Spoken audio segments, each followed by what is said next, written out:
আসসালামু আলাইকুম। আশা করি সবাই ভালো আছেন আল্লাহর রহমতে। তো আজকে আমরা জানবো এই যে ডিজাইনটা করলাম এটা কিভাবে করলাম, এবং উইন্ডোতে একটা টুলস আছে যেটা টি শার্ট ডিজাইনে বেশিরভাগ ব্যবহার হয়, যেগুলো বেশি সবচেয়ে ব্যবহার হয় এর মধ্যে অন্যতম একটা টুলস আছে যেটার নাম হচ্ছে ট্রান্সপারেন্সি। তো এই ট্রান্সপারেন্সি সম্পর্কে আমরা আজকে ইনশাল্লাহ জানবো। তো প্রথমে আমি একটা ইলিপস টুল নিয়ে নিলাম এই ডিজাইনটা করার জন্য। এখান থেকে ইলিপস টুল নিলাম, শিফট অল্টা কিবোর্ড থেকে ছেড়ে দিলাম। এটা এই কালারই থাকুক, বা আমরা চাইলে একটা অন্য কালার ব্যতিক্রম ধর্মী কালারও দিতে পারি, বা এই কালারটা দিতে পারি। তো আপাতত দিচ্ছি আর কি। তারপরে আমরা এখান থেকে একটা সেগমেন্ট টুল, লাইন সেগমেন্ট টুল নিতে পারি।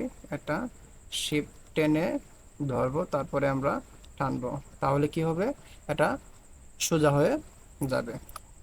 ছেড়ে দিলাম। তারপর এটাকে স্ট্রোকটা বাড়িয়ে দিব। বাড়ানোর জন্য এখানে আমি কালারটা দিয়ে দিলাম সাদা। তারপর এটাকে বাড়িয়ে দিলাম।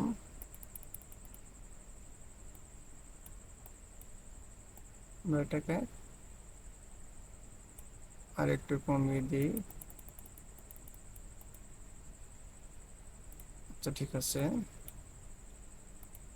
এটাকে ধরলাম, ধরে কিবোর্ড থেকে অল্টা, অল্টা দিলে এটা কপি হবে, বুঝতে পারছেন? অল্টা দিলে এটা কপি হবে। তারপরে কন্ট্রোল ডি ছেড়ে দিলাম। ওকে, এখন এটাকে পুরোটাকে ড্র্যাগ করব, তারপরে অবজেক্ট এক্সপ্যান্ড করে নেব। ঠিক আছে, এক্সপ্যান্ড করে নিলাম। এখন এটাকে গ্রুপ করে নিই, তারপর অ্যালাইন করে নিই। ওকে, তারপর আমরা এখন চলে যাব উইন্ডো থেকে পাথফাইন্ডার, উইন্ডো থেকে এই তো পাথফাইন্ডার, পাথফাইন্ডার থেকে এখানে দিয়ে দিলাম। তারপর দেখেন আমি আবারও ব্যাক করতেছি, কন্ট্রোল জেড। এই যে দেখেন আমি পাথফাইন্ডারের মাধ্যমে, এটার মাধ্যমে কি করলাম, এই যে বাহিরের দুই পাশে কিছু অগুছালো লাইন সেগমেন্ট যে নিছিলাম ওইগুলো দেখেন, বাইরে অংশগুলোকে আমি কাটবো। কি করব, কাটার জন্য এই তো, ঠিক আছে। তো এখন কন্ট্রোল, সরি, আনগ্রুপ, আনগ্রুপ থেকে এখন কালারটা পিক করব। আচ্ছা, উপরেরটা এই কালার থাকো, তারপরে এটাকে আমরা এই কালার দিয়ে দিতে পারি। এটাকে ধরে আমরা চাইলে গেঞ্জির কালারও দিতে পারি, কিন্তু সৌন্দর্যের জন্য আমরা এই কালারটি নেব। তারপরে এটাকে আমরা এই কালার দিয়ে দিতে পারি, দেন এটাকে আমরা এই কালারটা দিতে পারি, ঠিক আছে। তারপরে যে দেখেন এইগুলো লাগবে না, ঠিক আছে, আমরা এগুলোকে কেটে ফেলবো। ঠিক আছে, এখন এটাকে কি করব, গ্রুপ করে ফেলবো। গ্রুপ করার ফলে এটা এলোমেলো হবে না, বা এটাতে কাজ করলে অগোছালো হবে না। এখন দেখেন আমরা এই প্রথমে গাছটা নিতে পারি। তো গাছটা নেওয়ার জন্য শিফট অল্টা, ঠিক আছে, right button, arrange, back to front, তারপর অল্টা কিবোর্ড থেকে অল্টা চেপে এইদিকে আনবো, ছেড়ে দিলাম। তো ছোট করে শিফট অল্টা তো ছোট করে দিচ্ছি। এটাকে আরো এইদিকে নিয়ে যাচ্ছি, এটাকে এইদিকে নিয়ে যাচ্ছি, আবার একটা এদিকে আনবো, তারপর শিফট অল্টা চেপে আরো একটু ছোট করে দেব। দেন এটাকে কন্ট্রোল থেকে শিফট, তারপর এটাকে ধরলাম, কপি, গ্রুপ করে ফেললাম। ট্রান্সফর্ম আমি চাচ্ছি এটা এক পাশে আছে, দেখেন এটা এক পাশে আছে, আমি চাচ্ছি এটাকেই আবার এদিকে আনার জন্য। তো এর জন্য কি করব, এটাকে সিলেক্ট করলাম, রাইট বাটন, ট্রান্সফর্ম, ট্রান্সফর্ম থেকে রিফ্লেক্ট, রিফ্লেক্ট থেকে এই যে কপি, ঠিক আছে, কপি করে ফেললাম। এখন দেখেন দুই দিকে হয়ে গেছে, ঠিক আছে। আশা করি বোঝাতে পারছি। গ্রুপ করে ফেলবেন, তারপরে এটা যেইভাবে আছে একটু দেখে এলাইন করলে কেমন হয়। হ্যাঁ, হয়ে গেছে। এখন আমরা এটাকে এটাকে রাইট বাটন, অ্যারেঞ্জ থেকে ব্রিং টু ফোন। ওকে,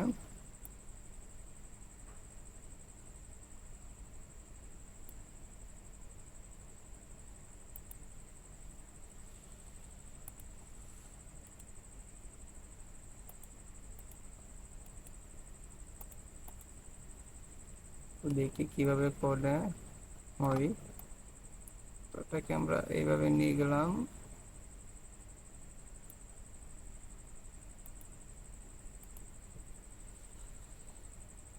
আচ্ছা, এই গাছটাকে একটু ছোট করে দিই, দুই পাশের গাছগুলোকে, তাহলে মেবি একটু আই ক্যাচিং হবে এবং দেখতে সুন্দর লাগবে। ওকে, এটাকে ডিলিট করে দিলাম। তারপর এটাকে রাইট বাটন, ট্রান্সফর্ম, রিফ্লেক্ট, তারপর কপি করে দিলাম। ওকে, এই তো এখন মোটামুটি, সরি, এটাকে সিলেক্ট করলাম, দেন এটাকে আমরা একটু কমিয়ে বাড়িয়ে নিতে পারি সুবিধা মতো। ওকে, মোটামুটি খারাপ না। তো দেখেন এইখানে যে ডিজাইনটা করলাম মোটামুটি কিন্তু হয়ে গেছে। এখন কথা হচ্ছে, আমি ডিজাইনটা করার পরে দেখেন পিছনে শুধু সাদা ব্যাকগ্রাউন্ডটা আছে, কিন্তু আমরা এমন অনেক ডিজাইন দেখে থাকি যে একটা ডিজাইন বিভিন্ন কালারের গেঞ্জিতে ইউজ করা হয়ে থাকে, যেই কালারের মধ্যে, যেই কালারের গেঞ্জির মধ্যে দেওয়া হয় সেই কালারটা কি করে ডিজাইনটা পিক করে ফেলে। তো এটা বোঝানোর জন্য আপনাদেরকে আমি সিম্পলভাবে একটা উদাহরণ দেওয়ার জন্য এখানে রেখে দিছি। এই যে দেখেন, আমি এটা ট্রান্সপারেন্সি করার ফলে এটা হয়েছে, ঠিক আছে। এখন কিন্তু ট্রান্সপারেন্সি করি নাই, এখন করব, ঠিক আছে, একটু পরে আমরা করবো ইনশাল্লাহ। তো দেখেন এইখানে আমি কালোটাতে রাখলাম, কালোটাতে রাখার পরে দেখেন কি হয়েছে, এই যে এটা ছোট করে রাখছি তো যার কারণে এমনটা হচ্ছে আর কি। তো বুঝে নিন, এই যে কালোটাতে রাখছি, কালোটাতে রাখার পরে দেখেন গেঞ্জির এই মধ্যে যেই ডিজাইনটা পড়ছে এটা কিন্তু কালো হয়ে গেছে, ঠিক আছে। আচ্ছা, আমরা এই পাশে রাখলাম। এই যে দেখেন আমি নড়াচড়া করতেছি মাউস দিয়ে, আশা করি বুঝবেন। এই যে দেখেন, ঠিক আছে, এটা কি করে হয়েছে, ট্রান্সপারেন্সির মাধ্যমে। ট্রান্সপারেন্সি কিভাবে করতে হয় এটা ইনশাল্লাহ জানবো একটু পরে। দেখেন আমি এটার মধ্যে রাখলাম, এই যে দেখেন, ঠিক আছে। এই যে যেই গেঞ্জি বা যেই কালারের মধ্যে এটা রাখবেন এটা কিন্তু অটোমেটিকলি পিক করে নেব এই গেঞ্জির কালারটা, ঠিক আছে। তো আসুন এটা কিভাবে করলাম এ টু জেড জানি ইনশাল্লাহ। তো এটা করার জন্য প্রথমে, এটা অলরেডি গ্রুপ আছে, আমি গ্রুপ করে নিয়েছিলাম ভিডিওটা যাতে লম্বা না হয়, ওইগুলো আগে থেকে আমি কালেক্ট করে রাখছিলাম, গাছ এবং এই যে বাইক, ঠিক আছে। এগুলো কিভাবে এখন কালেক্ট করবেন, এগুলো গুগলে গিয়ে যদি আপনি মাউন্টেন বাইক ভেক্টর লিখে সার্চ দেন তাহলে গুগল থেকে নিতে পারেন, প্রিভিক থেকে নিতে পারেন, ঠিক আছে। আরও অনেকগুলো সাইট আছে, ওইগুলো থেকে আপনি ভেক্টরটা নিতে পারেন ডাউনলোড করে। তারপর এটা ট্রি ভেক্টর লিখে সার্চ দিলেই গুগলে দেখবেন অনেকগুলো সাইট আসছে, ওইগুলো থেকে নিতে পারেন। আপনি চাইলে আবার গুগল থেকেও নিতে পারেন। ওকে, তো আমরা ট্রান্সপারেন্সি করার জন্য এটাকে সিলেক্ট করলাম, তারপর কোন কিবোর্ড থেকে শিফট, দেন এটাকে সিলেক্ট করলাম, তারপর এটাকে সিলেক্ট করলাম। ওকে, গ্রুপ করে ফেললাম। ওকে, আচ্ছা, আমরা এটাকে ব্যাকআপ রেখে দিচ্ছি। এটাকে সিলেক্ট করার পরে অল্টা, হ্যাঁ অল্টা দিলে কিন্তু কপি হবে। কন্ট্রোলে এই কিবোর্ড থেকে অল্টা চেপে মাউস ক্লিক করলে, এটা ড্র্যাগ করলে কিন্তু এটা কপি হবে। ওকে,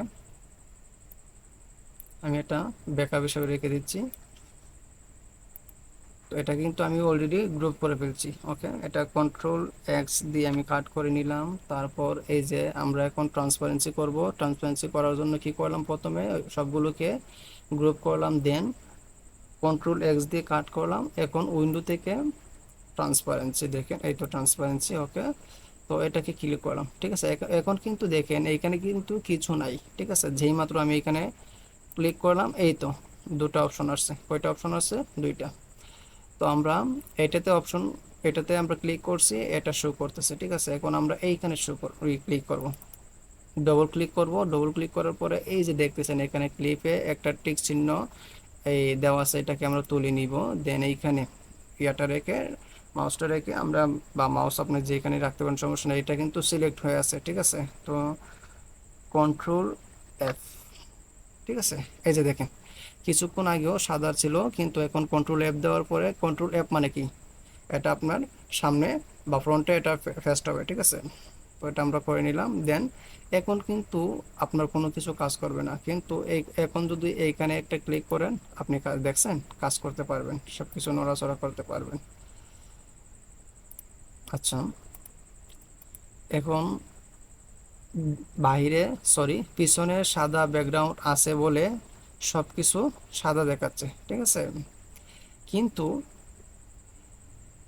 আমরা যদি বোঝার জন্য অন্য একটা কালারের ব্যাকগ্রাউন্ড নিই, সাপোজ আমরা শুধু এতটুকু নিলাম, হ্যাঁ, বোঝানোর জন্য এটা শুধু এতটুকু নিলাম, সরি আমি গ্রুপ করি নাই। আচ্ছা, এতটুকু নিলাম। দেন রাইট বাটন, তারপরে কি করলাম, অ্যারেঞ্জ, অ্যারেঞ্জ থেকে সেন্ড টু ব্যাক। ওকে, এই দেখেন আমি এটা মিডল অ্যালাইনমেন্ট করে নিলাম। আচ্ছা দেখেন, আমি কালো ব্যাকগ্রাউন্ড আনার ফলে কি হয়েছে, এটা কিছুক্ষণ আগে কিন্তু আপনারা দেখছেন সাদা দেখাইছে, আমি এই যে দেখেন সাদা দেখতে পাচ্ছেন, কিন্তু এটা এইখানে রাখার পরে কালো হয়ে গেছে, ঠিক আছে। তো এটা যদি আমি অন্য কালারও দিই, সাপোজ এই যে আমি এই কালারটা দিলাম, দেখেন এই কালার হয়ে গেছে, এই কালারটা দিলাম, এই কালার হয়ে গেছে, এই কালারটা দিলাম, মানে যেই কালারটা আপনি দিবেন ওই কালারের হয়ে যাবে, ঠিক আছে, মানে ওই কালারটা ক্যাচ করে নেবে, ঠিক আছে। আমরা দেখি, আচ্ছা এইগুলো হিবিজিবি হয়ে যাচ্ছে। আমি শুধু এটা বোঝানোর জন্যই ভিডিওটা করছি। দেখেন এই যে ট্রান্সপারেন্সিটা করলাম, এটা কিন্তু এই ধরনের টি শার্ট ডিজাইন করতে গেলে অবশ্যই অবশ্যই ট্রান্সপারেন্সি করতে হবে, কারণ আপনি যদি বাইরের বা কোনো ক্লায়েন্টের জন্য কাজ করেন, তাহলে কিন্তু এখন ক্লায়েন্ট আপনাকে বলতেছে যে, প্রথমে বলছিল দুই কালার বা এক কালারের মধ্যে রাখবে, সরি এক কালারের মধ্যে রাখবে, ধরেন কালোর মধ্যে রাখবে, ঠিক আছে। তাহলে আপনি করে দিলেন একভাবে, কিন্তু সে চাচ্ছে যে সে বিভিন্ন এখানে যত কালার আছে প্রত্যেকটা কালারের মধ্যে আপনার এই ডিজাইনটা, যেহেতু সে কিনে নিবে আপনার কাছ থেকে, কাজ করে নিবে, তো সে চাচ্ছে এখানে প্রত্যেকটা এই টি শার্টের মধ্যে এই ডিজাইনটা ইউজ করতে। এখন যদি আপনি ট্রান্সপারেন্সি না করেন তাহলে কিন্তু প্রপারলি বসবে না, ঠিক আছে, শুধু এক কালার থাকবে। আর যদি ট্রান্সপারেন্সি করেন, তাহলে ট্রান্সপারেন্সি করলে কি হবে, এই যে আমি এটাকে সরিয়ে নিচ্ছি, এই যে দেখেন আমি এখন, সরি, এই যে দেখেন আমার এটার পিছনে কিন্তু এই যে এইখানে সাদা কালার আছে বিদায় সাদাটাকে ক্যাচ করে নিয়েছে, কিন্তু আমি যদি এইটাকে আমি আইড্রপার দিয়ে একটা ব্যতিক্রম ধর্মী কালার করে দিই, এই যে সাপোজ কালো কালার করে দিলাম, হ্যাঁ, এটাকে নিয়ে নিলাম, এই যে দেখেন কালো কালার নিয়ে নিছে। তো আশা করি বুঝতে পারছেন ট্রান্সপারেন্সিটা আসলে এতটা কঠিন না। তো দেখছেন এই ট্রান্সপারেন্সি টুলটার কিন্তু অনেক অনেক গুরুত্বপূর্ণ কাজ করে, ঠিক আছে। সো অবশ্যই টি শার্ট ডিজাইন শিখতে গেলে এই ট্রান্সপারেন্সি সম্পর্কে অবহিত হওয়া লাগবে। তো আশা করি ভিডিওটাতে কিছু হলো আপনাদের উপকারে আসবে এবং বোঝাতে পারছি। যদি বুঝে থাকেন বা উপকারে এসে থাকে, তাহলে অবশ্যই আমার চ্যানেলটাকে সাবস্ক্রাইব করে দিবেন, একটা লাইক করে দিবেন এবং কমেন্ট করে জানাবেন আপনার মন্তব্য। নতুন ভিডিও নিয়ে আসার আগ পর্যন্ত ভালো থাকুন, সুস্থ থাকুন, আসসালামু আলাইকুম।